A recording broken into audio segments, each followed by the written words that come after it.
I'm still alive, and no, I have not been kidnapped, but I am in my closet. Basically, I was working late again, and it's about 11:30 p.m. right now, and I don't want to wake up my parents, so hence we are here. But anyway, I still wanted to make some semblance of a video, so here we go. So in honor of the new episodes of Phineas and Ferb, today I wanted to talk about my top 5 favorite songs from the show. Phineas and Ferb is perhaps most known for its dozens of extremely iconic songs, and I've listened to many of them as just regular music. Let's start off with number 5, Home on the Road. This one is kind of a deep cut, and it's probably the least known out of any of the songs on my list. It's sung by Danny Jacob, and you probably don't recognize that name, but he sings many of the songs in Phineas and Ferb. If a song is not being sung by a character, there's a pretty good chance it's him. His voice is so smooth, and it works really well in this country-esque song. Now I'm gonna leave the links to all these songs in the description because me just talking about them doesn't really give any indication of their quality. They're all amazing and you should go listen. But now moving on to number 4, Squirrels in My Pants. So I've seen this one at the top of pretty much every list of best Phineas and Ferb songs. It's sung by 2 guys in the park, yes, that's their official band name, and they're pretty much never in the show again. The song just starts and the lyrics get progressively more insane. Like midway through they start talking about going to the ATM and about the proletariat and bourgeoisie. It's kind of ridiculous, but it's also incredibly catchy. And speaking of incredibly catchy, now for number 3, Get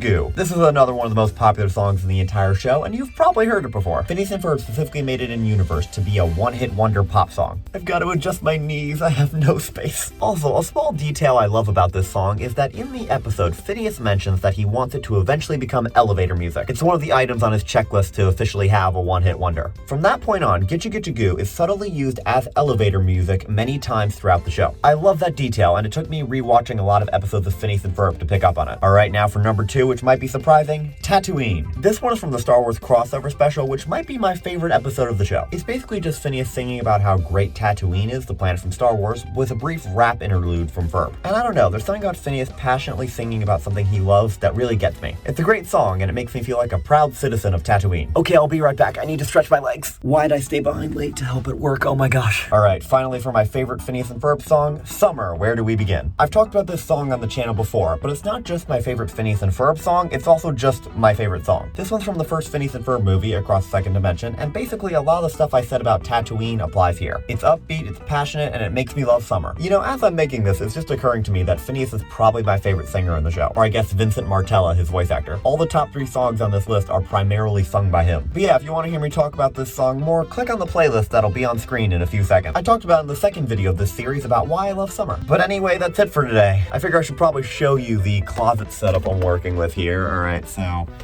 you've got my computer down here, which I'm using for light and also filming, and then yeah, this is, you know, just literally my closet. And now I can't remember where I put the camera in the first place. I'm not working as late tomorrow, so it should just be a normal video. Thanks for watching, and Nate, I'll see you tomorrow. Oh, my knees.